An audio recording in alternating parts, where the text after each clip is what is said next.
The crystal spires of New Valoria trembled as another explosion rocked the peaceful colony world. Ambassador Zexhai pressed her six-fingered hands against the viewing port of the diplomatic tower, watching in horror as the Corvan war machines carved through her people's defenses like fire through paper. "How long until the shields fail?" she asked, her melodic voice cracking with desperation. Her aide, a young Valorian named Timlon, checked the holographic display with shaking hands. 14 minutes, Ambassador. Maybe less." Zexhai closed her large silver eyes and felt the weight of failure crushing down on her delicate shoulders. She had spent decades building the Galactic Peace Initiative, bringing together dozens of civilized species under one banner of cooperation and understanding. Now, in a matter of hours, the barbaric Corvan Empire was destroying everything she had worked for. The Corvans were monsters.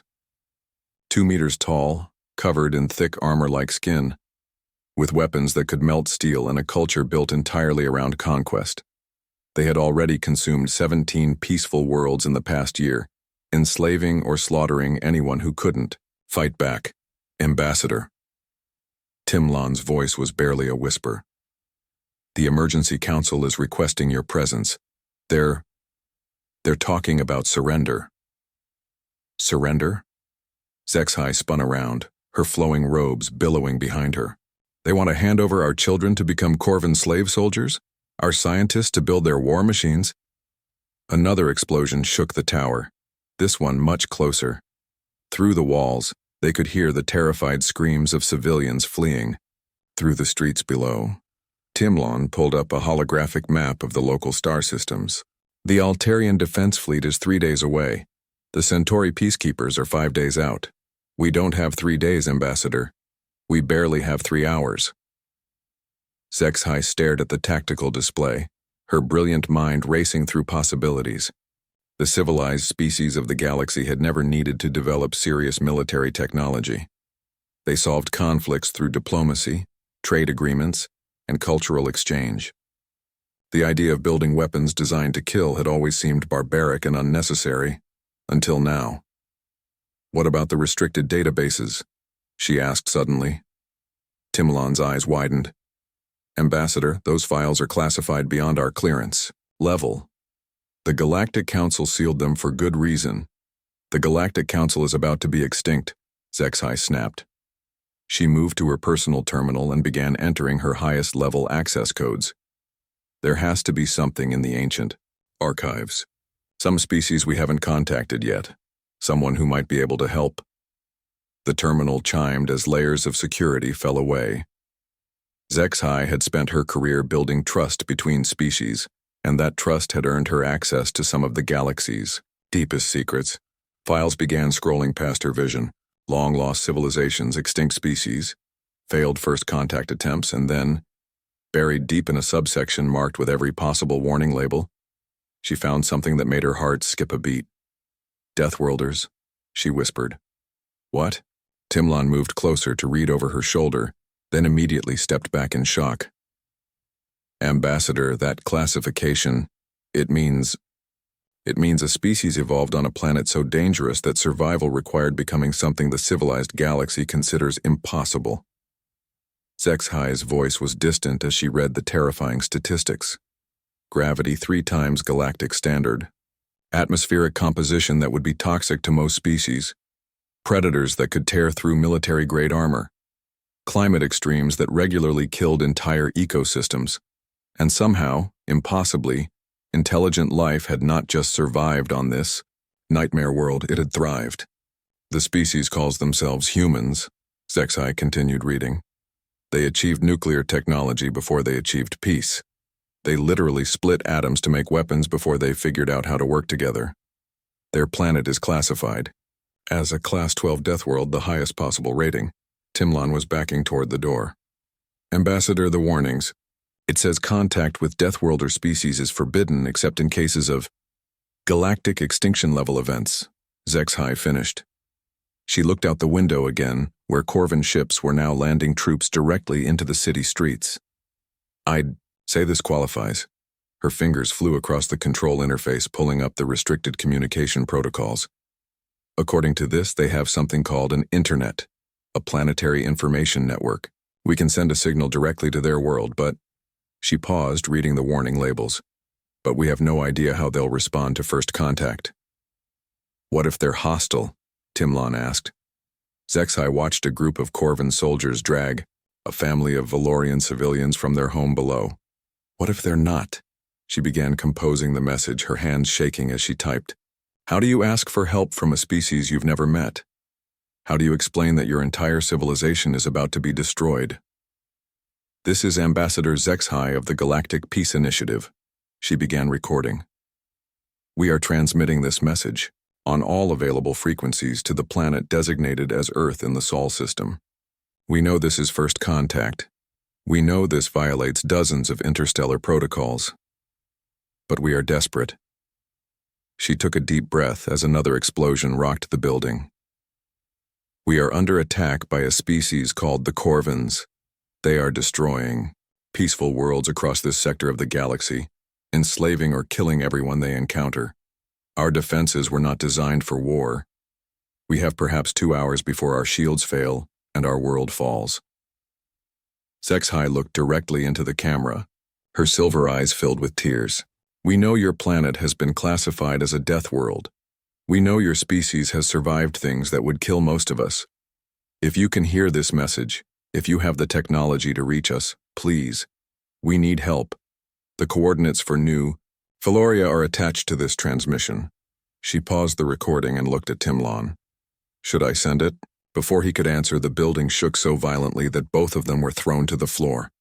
When they looked up, they could see Corvan atmospheric fighters screaming past the windows. Send it, Timlon whispered. Send it now. Zexhi hit the transmission button and watched as the message launched into space, boosted by every communication array still functioning on the planet. It would take the signal 4 hours to reach Earth, even at faster than light speeds, if anyone was listening. If they cared about the fate of aliens they'd never met. If they could do anything about it, even if they wanted to. As the message disappeared into the void, Zexhi couldn't shake the feeling that she might have just made the biggest mistake of her life. Or possibly, the only decision that could save it. Commander Sarah Chen was 3 cups of coffee into her night shift at the Deep Space Monitoring Station in Colorado, when every screen in the facility suddenly lit up like Christmas morning. What the hell? She muttered, setting down her mug and leaning forward. The signal was coming from somewhere beyond the Oort cloud, but it wasn't random space noise. It was structured, organized, intentional. Murphy, she called to her second in command. Get over here and tell me I'm not having a caffeine-induced hallucination. Lieutenant Murphy jogged over from the coffee machine, still stirring sugar into his cup. What have you got, Commander? First contact, Sarah said quietly. At least I think that's what this is. Murphy nearly dropped his coffee. Are you serious?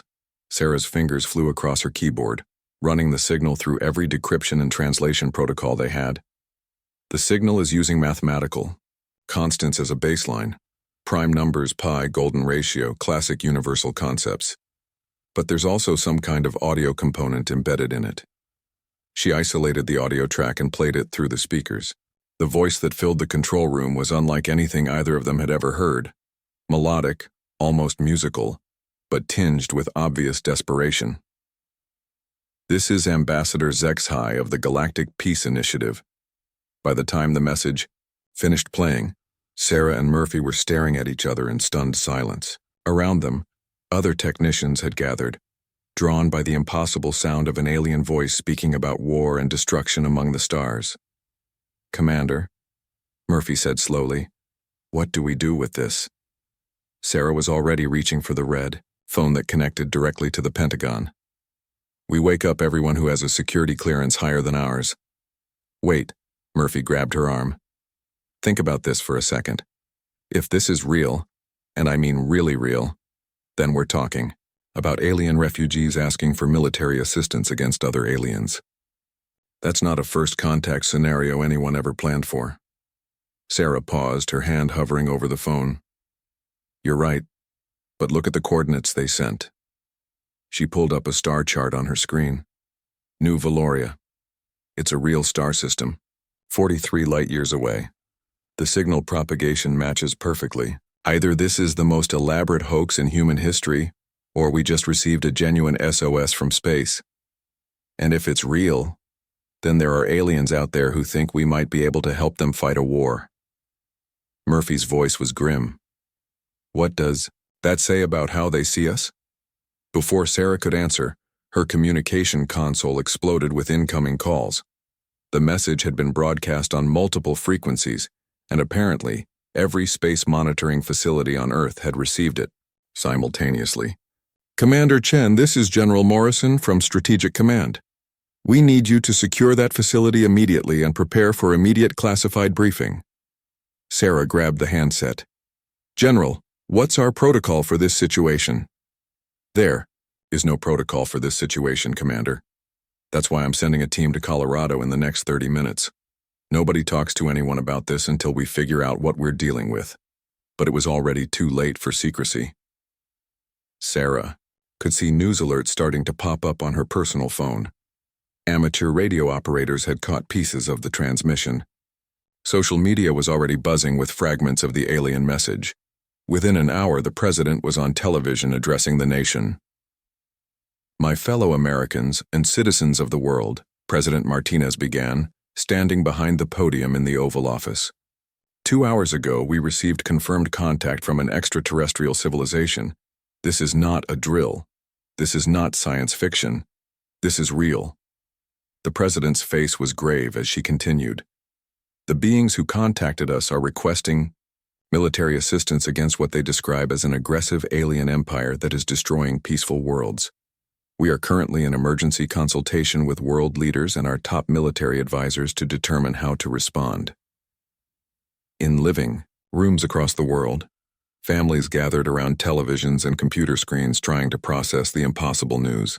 Humanity was no longer alone in the universe, and apparently the universe was at war. Dr. James Park, the world's leading expert on theoretical interstellar warfare, was pulled from his university office in Seoul and found himself on a video call with defense ministers from 12 different countries. The technical challenges are enormous, he explained to the assembled leaders. We don't have faster-than-light travel. Our most advanced spacecraft would take thousands of years to reach their coordinates using conventional propulsion. What if we don't use conventional propulsion? Asked the British defense minister. Dr. Park pulled up a classified presentation he'd been working on for the past decade. We've been theoretically developing something called an Alcubierre drive. It bends space-time to allow faster-than-light travel without actually exceeding light speed. But it's never been tested, and the energy requirements are enormous. How enormous? President Martinez asked from her secure bunker beneath the White House. We'd need to harness the power output of our largest nuclear reactors, possibly multiple reactors, and channel it through an experimental drive system that could theoretically tear a hole in reality if something goes wrong. The room fell silent as the implications sank in. There's something else, Dr. Park continued. Based on the message content, these aliens seem to think we're capable of interstellar warfare. They specifically reached out to what they called a Deathworld species. That suggests they believe we have combat capabilities that their civilized species lack. Admiral Rebecca Torres, the U.S. Navy's top strategic planner, leaned forward. Are they right? Dr. Park considered the question carefully. Every piece of military technology we've ever developed has been tested in the crucible of Earth's environment and human conflict. Our weapons are designed to function in extreme temperatures, hostile atmospheres, and against opponents who actively try to kill us. Most peaceful civilizations might never have needed to develop that level of battlefield effectiveness, so we might actually be able to help them, President Martinez said. Or we might be walking into a trap, Admiral Torres countered. What if this is some kind of test? What if they're evaluating humanity as a potential threat? Before anyone could respond, Commander Chen's voice crackled over the communication system from Colorado.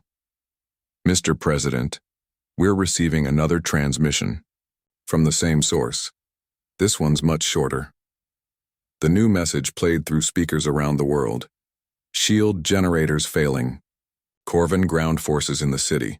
If anyone received our message, please hurry. We may not have much time left. The transmission ended with the sound of explosions and screaming in the background. President Martinez looked around the room at the faces of the world's most powerful leaders, all grappling with the same impossible decision. "How long would it take to prepare a ship?" she asked. Dr. Park checked his calculations. "If we mobilize every available resource and throw out every safety protocol, maybe 72 hours. But Mr. President, we'd be sending people into the unknown with untested technology to fight aliens we've never seen." "And if we do nothing," Admiral Torres added grimly, "we might be watching the genocide of an entire species in real time." The president closed her eyes and made the decision that would change human history forever. Begin immediate preparation of an expeditionary fleet. I want our best ships, our best people, and every weapon system we can fit into those hulls. If there are monsters out there killing peaceful civilizations, then maybe it's time they met some monsters from Earth. As alarms began sounding in military bases around the world, nobody noticed the small detail that would prove crucial in the coming hours. The aliens had broadcast their distress call on an open frequency that could be received by anyone in the galaxy, including the Corvan Empire, who were now very curious about this previously unknown Deathworld species that thought it could interfere with their conquest. 71 hours after first contact, the hastily assembled human fleet hung in Earth's orbit like a collection of deadly question marks against the starfield. 5 ships total, everything humanity could modify for interstellar warfare in 3 days of round-the-clock work. Admiral Torres stood on the bridge of the USS Defiance, the flagship of humanity's first interstellar military expedition. Through the viewing port, she could see the other vessels in their formation: the European corvette Newton, the Japanese destroyer Yamato, the Chinese heavy cruiser Beijing, and the Russian battleship Stalingrad. "Status report," she called out. "All ships report ready for FTL jump," her tactical officer responded. "Alcubierre drives are showing green across the fleet. Estimated travel time to New Valoria, 14 hours. 14 hours to travel 43 light years. 3 days ago, that would have been impossible." Now it was just Tuesday morning. Captain Martinez, the Admiral's second-in-command and no relation to the President, approached with a data pad. "Final crew count, 847 personnel across all 5 ships. We've got Marines, Navy SEALs, Air Force pilots, and enough firepower to level a small continent. Against aliens we've never fought, using technology we don't understand, in a star system we've never seen," Admiral Torres replied grimly.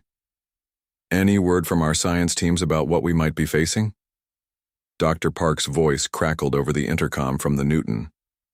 "Admiral, based on our analysis of the intercepted Corvan communications, we're dealing with a species that relies heavily on energy weapons and kinetic bombardment. Their tactical doctrine seems to focus on overwhelming firepower against stationary targets. And their weaknesses? That's where it gets interesting. They don't seem to expect mobile resistance. Their attack patterns suggest they're used to fighting civilizations that surrender quickly or can't fight back effectively. They may not be prepared for opponents who shoot back." Admiral Torres nodded. Human military doctrine had been shaped by millennia of fighting other humans. Opponents who were just as smart, just as determined, and just as willing to die for their cause. If these Corvans were used to easy victories against peaceful species, they were in for a surprise. "Admiral," the communications officer called out, "we're receiving another transmission from New Valoria. It's not good." The message played through the bridge speakers. Ambassador Zexhi's voice was barely recognizable, strained and desperate. "To whoever received our previous messages, if anyone is coming, please hurry. The Corvans have taken the capital city. They're gathering civilians for transport to their slave worlds. Our resistance is nearly broken. This may be our final transmission."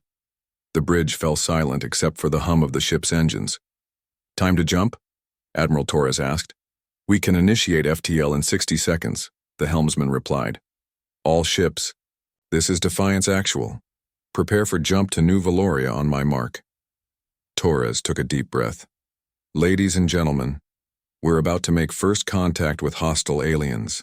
Remember your training, watch each other's backs, and let's show the galaxy what humans do when someone threatens innocent people." She looked around the bridge at her crew, Men and women from a dozen different countries, united by the simple belief that genocide was wrong regardless of which species was committing it. Mark.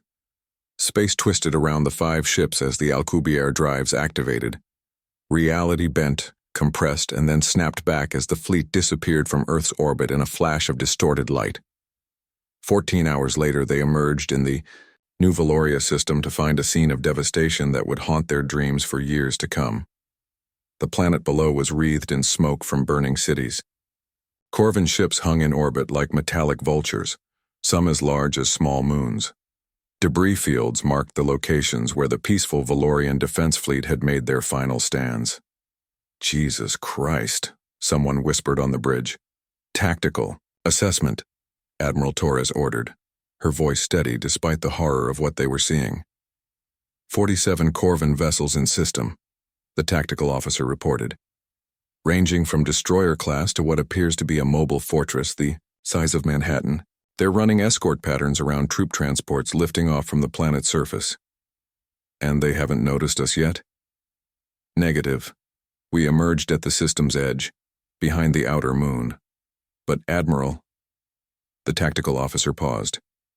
We're outnumbered more than 9-1, and outmassed by probably 50-1. Admiral Torres studied the tactical display, her mind racing through possibilities. 5 human ships against an entire Corvin fleet. In any conventional engagement, they'd be obliterated in minutes. Good thing humans had never been particularly interested in conventional warfare. Open a channel to all ships, she ordered. This is Admiral Torres. I know what you're all thinking. The odds suck, we're outnumbered, and we're probably going to die out here. You're not wrong. But look at that planet down there, look at what these bastards are doing to civilians. She paused, watching the tactical display as more Corvin transports lifted off loaded with prisoners. Every Marine, every sailor, every pilot in this fleet volunteered for this mission knowing we might not come home. We came here because someone asked for help, and because it was the right thing to do. So let's make our species proud. Let's show these Corvin sons of bitches what happens when they mess with a death world. On the Beijing, Captain Liu Wei was studying the enemy formation with a tactical eye shaped by decades of naval warfare. Classic mistake, he murmured to his first officer. They're treating this like a garrison operation, not expecting resistance. Their heavy ships are focused on the planet. Point defense is minimal. On the Stalingrad, Captain Volkov was checking the status of his ship's experimental weapons. Nuclear torpedoes armed and ready. If we're going to die, we're taking some of them with us. On the Newton, Dr. Park was analyzing Corvin shield frequencies, looking for weaknesses. Their energy signatures suggest they're using rotating shield. Harmonics. We might be able to punch through if we can match the frequency rotation. On the Yamato, Captain Sato was briefing her fighter pilots. Remember, speed is life. Hit hard, hit fast, and don't give them time to target you. We may be outnumbered, but we're fighting for something they can't understand. And on the Defiance, Admiral Torres was making a decision that would echo through galactic history. All ships execute Battle Plan Omega. Let's go save some aliens. The 5 human ships broke formation and accelerated toward the Corvin fleet, their engines burning bright against the darkness of space. Behind them, Earth was 43 light-years away. Ahead of them was an enemy that had never faced the fury of a species forged in the crucible of a death world. The Battle of New Valoria was about to begin. The first Corvin ship to die never knew what hit it. The USS Defiance emerged from behind New Valoria's largest moon, at a velocity that should have been impossible for a ship its size. Admiral Torres had pushed the engines beyond their safety ratings, gambling that human engineering could handle stresses that would tear apart most civilized spacecraft.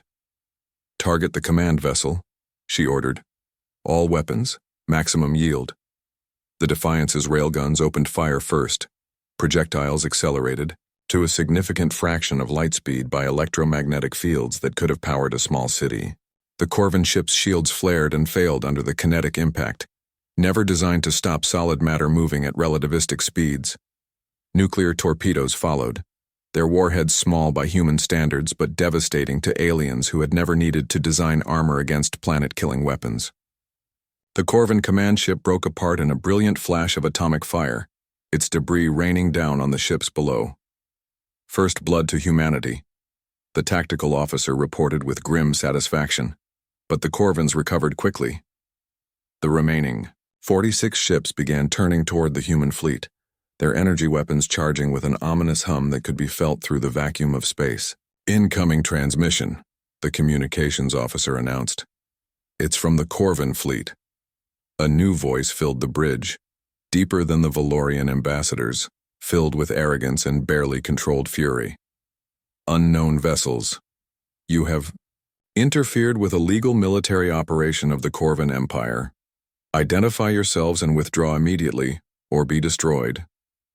Admiral Torres looked around her bridge, seeing the same thought reflected in every face.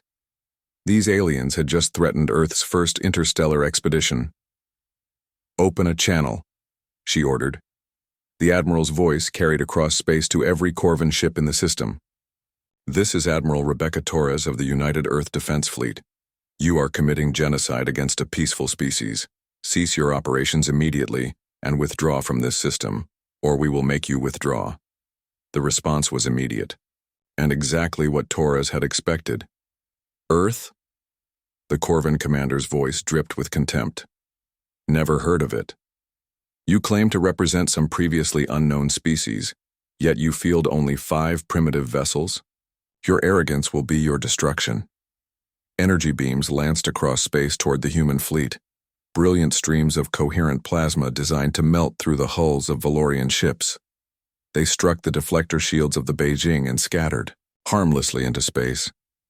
Their energy weapons aren't designed for our defensive frequencies, Captain Liu Wei reported from the Chinese cruiser.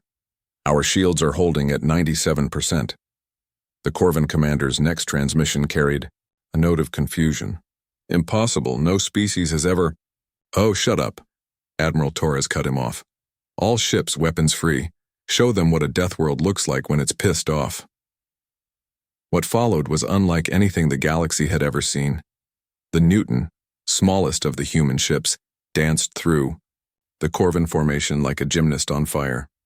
Her point defense systems, originally designed to shoot down nuclear missiles traveling at hypersonic speeds, made short work of Corvin fighters that moved in predictable attack patterns. The Yamato launched her full complement of fighters, pilots trained in combat maneuvers that would have killed most alien species through sheer G-force. They swarmed through the Corvin fleet like angry hornets, their weapons designed for dogfighting at velocities that turned space itself into a weapon. The Stalingrad lived up to her namesake, standing toe-to-toe with ships 10 times her size and trading nuclear fire at point-blank range. Captain Volkov's crew had grown up on stories of their ancestors holding the line against impossible odds. This was just Tuesday for them. The Beijing demonstrated why human naval tactics had been forged in Earth's oceans. She used the gravity wells of New Valoria's moons to slingshot around the enemy formation, appearing where the Corvins least expected and disappearing before they could respond. And the Defiance, flagship of humanity's first star fleet, carved through the center of the enemy formation like a sword through silk. Her railguns fired continuously, each shot precisely calculated to punch through Corvin armor at its weakest points. Her nuclear arsenal turned enemy cruisers into expanding clouds of radioactive debris. Admiral, the tactical officer called out, we're receiving multiple transmissions from the planet's surface. The Valorians are saying the Corvin ground forces are retreating to their ships. Torres allowed herself a tight smile. Apparently they don't want to be stranded on a planet when their fleet gets destroyed. But the Corvins weren't finished. The largest of their ships, the mobile fortress that had been coordinating the planetary assault, began moving toward the human fleet with ponderous determination. That thing's the size of a small city, Captain Martinez observed. Our weapons might not be enough to punch through armor that thick.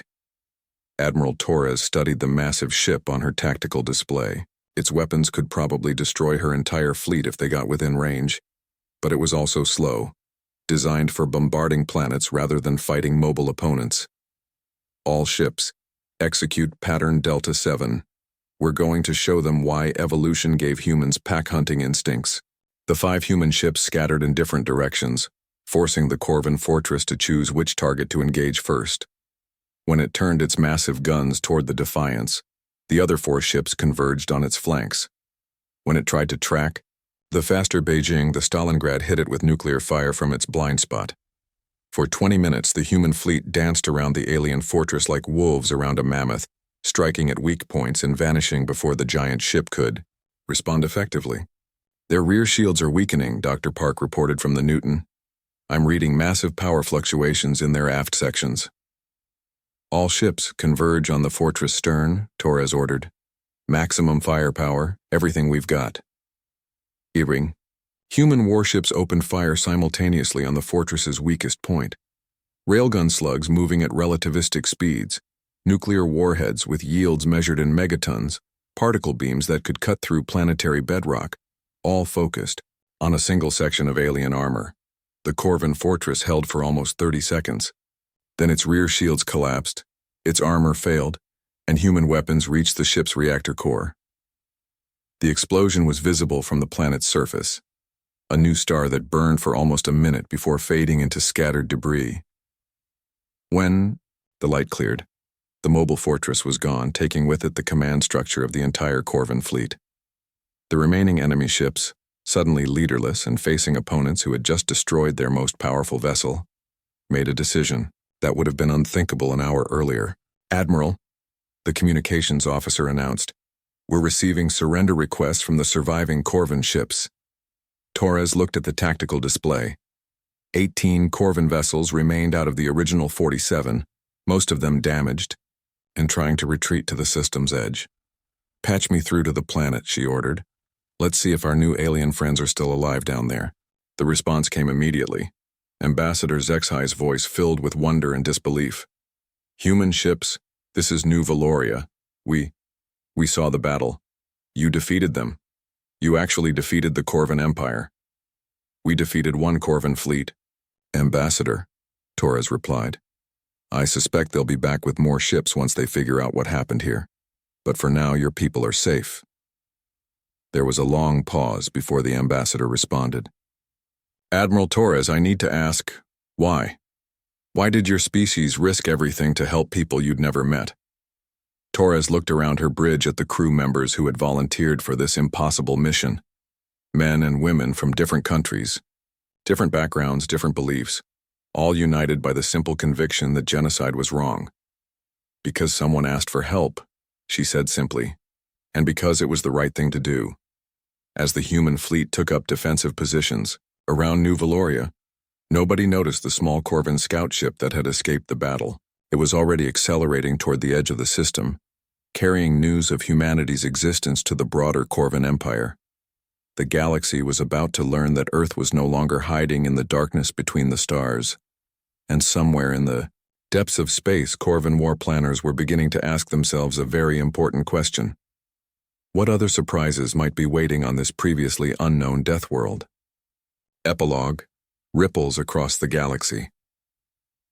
3 weeks after the Battle of New Valoria, Ambassador Zexhi stood in the rebuilt diplomatic tower, watching human ships patrol the skies above her world. The sight still seemed impossible. Vessels from a species that hadn't existed in galactic politics a month ago, now serving as the guardians of her people's freedom.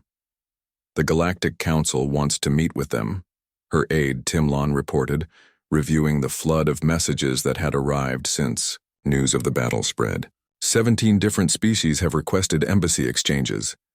The Altarian Defense Fleet is asking for tactical consultations. Zexhi nodded absently, her attention focused on the datapad in her hands.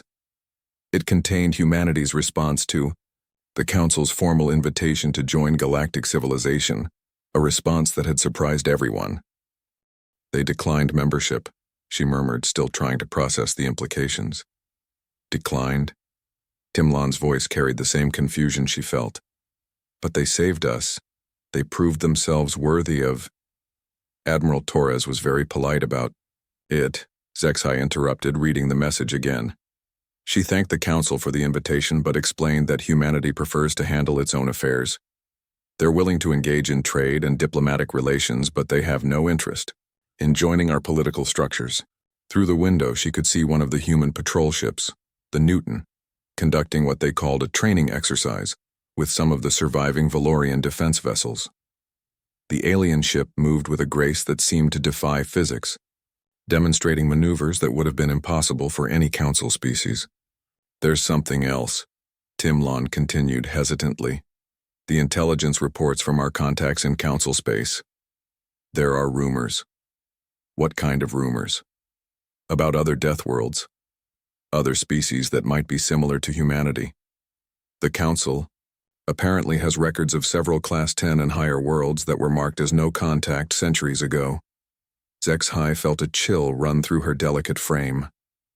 If humanity was just one example of death world evolution, what else might be out? There in the darkness between stars? Her communication console chimed with an incoming message from Admiral Torres aboard the Defiance. Ambassador, we've completed our system patrol. No sign of Corvin activity, but we're picking up some interesting signals from the outer system. Long-range sensors indicate possible artificial structures around the fourth planet. Structures that don't match either Valorian or Corvin technology. Zexhai's silver eyes widened. The fourth planet of New Valoria had been uninhabited for as long as her people had records. If there were artificial structures there... We're investigating, Torres continued. But I wanted to give you advance warning. It's possible you weren't the only species in this system, just the only one we knew about. The transmission ended, leaving Zexhai staring at the star charts on her wall. Every day seemed to bring new mysteries, new questions about how much the civilized galaxy actually knew about the cosmos they inhabited. Her contemplation was interrupted by an urgent chime from the priority communication channel. Ambassador, Timlon's voice was tight with worry. We're receiving a transmission from the edge of the system. It's Corvin. The message was brief and to the point. To the human vessels currently occupying New Valoria, the Corvin Empire does not forget. We are dispatching the third battle fleet to reclaim our rightful conquest. Your interference will not be tolerated. Withdraw now or face the consequences. Zexhai forwarded the message to Admiral Torres and received an almost immediate response. Ambassador, please inform the Corvin Empire that humanity looks forward to meeting their third battle fleet. We'll be sure to give them the same warm welcome we gave their first expedition. Despite everything, Zexhai found herself smiling. 3 weeks ago, her people had been facing extinction. Now they were protected by allies who viewed the threat of an entire alien battle fleet as just another day at the office. Her communication console chimed again, this time with a message that made her heart skip a beat. The transmission was coming from Earth itself, 43 light-years away. But according to the timestamp, it had been sent only 6 hours ago. Impossible. Even with humanity's faster-than-light communication technology, signals shouldn't be able to cross that distance so quickly. The message was from someone identified as Dr. Sarah Chen at the Deep Space Monitoring Station in Colorado. Ambassador Zexhai, this is the facility that first received your distress call. We wanted you to know that Earth has been monitoring galactic communications since the battle. We've intercepted Corvin military transmissions, and there's something you need to know. The message continued with technical specifications that made Zexhai's blood run cold. The Corvin Third Battle Fleet wasn't just larger than the force that had attacked New Valoria. It was 10 times larger. Over 400 ships, including 3 mobile fortresses and something the Corvins called a planet killer. But the most disturbing part of Dr. Chen's message came at the end. We've also detected similar distress calls from 12 other star systems in the past week. The Corvin Empire isn't just coming back for New Valoria. They're accelerating their expansion across this entire sector of the galaxy. And based on the signal analysis, we don't think they're working alone anymore. Zexhai forwarded the message to Admiral Torres and waited for the response. When it came, it was typically human in its directness. Ambassador, we've been expecting this. The Corvins were always going to escalate after losing face to a previously unknown species, but they made a mistake when they decided to threaten peaceful worlds. They gave us a reason to take the gloves off. Take the gloves off? Zexhai asked, unfamiliar with the human idiom. It means we've been holding back, Torres explained. The 5 ships you met at New Valoria were our rapid response force. Everything we could get combat ready in 72 hours. But Earth has been busy since then. We've been building. The tactical display in Zexhi's office lit up with new contacts appearing at the edge of the system. Not 5 ships this time, but 50. The Second Earth Fleet had arrived at New Valoria, and with it came technologies that made the Corvan Empire's worst nightmares look like children's toys. Admiral, Zexhi whispered, staring at the massive formation of human warships, what exactly has your species been doing for the past 3 weeks?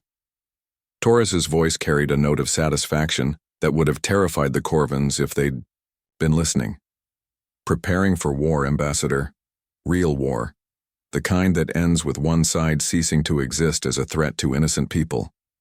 As the new human fleet took up positions throughout the New Valoria system, Zexhi realized that first, contact had changed more than just her world's fate.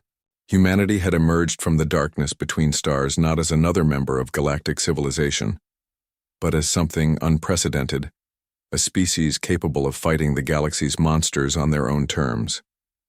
And somewhere in the depths of space, other Deathworld species were beginning to take notice of the newcomers who had dared to answer a desperate cry for help. The age of peaceful expansion was over. The age of the Deathworlders had begun. On Earth, President Martinez stood in the Situation Room, surrounded by the leaders of every major nation. The wall screens showed real-time tactical displays from New Valoria, 43 light-years away. A feat of communication technology that would have been impossible just a month earlier. The Corvan response was predictable, she told the assembled group. They're treating this as a territorial dispute rather than what it actually is, a fundamental challenge to their entire way of life. The Chinese premier leaned forward. And our response? We make it clear that genocide has consequences, Martinez replied. The fleet admiral has full authorization to use whatever force is necessary to protect innocent civilians, regardless of their species. The Russian president smiled grimly. The Corvans wanted to know what a Deathworld species looks like when it's angry. I think they're about to find out. On the bridge of the USS Defiance, Admiral Torres was reviewing the final preparations for what would later be known as the Second Battle of New Valoria. Her fleet had grown from 5 ships to 53, including several vessels that pushed the boundaries of what could reasonably be called warships. Admiral, her tactical officer reported, long-range sensors are detecting the Corvan Third Battle Fleet. 417 vessels approaching from multiple vectors. Estimated arrival in 6 hours. Torres nodded. And our friends, from the 4th planet? Still maintaining radio silence, but their ships are moving into defensive positions around New Valoria. Whatever they are, they seem to be on our side. The mystery of the 4th planet had been solved 3 days earlier, when a delegation of tall, crystalline beings had made contact with the human fleet. They called themselves the Shadar, and they had been watching galactic civilization for centuries from their hidden colonies throughout the sector. Like humanity, they had evolved on a world that would kill most galactic species within hours. Unlike humanity, they had chosen isolation over exploration, until the Corvan Empire had begun threatening worlds they considered under their protection. The Corvans are about to learn something important, Torres mused, watching the tactical display as more allied ships took up positions. When you threaten innocent people, you don't just make enemies of the species you're attacking. You make enemies of everyone who believes in protecting the innocent. Her communication officer looked up from his console. Admiral, we're receiving a transmission from the Corvan fleet. They're demanding our immediate surrender. Torres smiled, the kind of smile that had made her enemies back on Earth think twice about challenging her decisions. Tell them we'll respond in person when they arrive. And make sure they understand this time we're not here to make friends. We're here to make sure they never threaten another peaceful world again. As the two fleets approached each other, across the void of space, neither side fully understood what they were about to witness. The Battle of New Valoria had been a skirmish between a small human force and a standard Corvan expedition. What was coming would be the first true battle between a Deathworld alliance and a galactic empire, a confrontation that would determine whether the age of expansion through conquest was ending, or whether the predators of the galaxy would adapt to face their first real opposition. The answer would reshape the balance of power among the stars forever.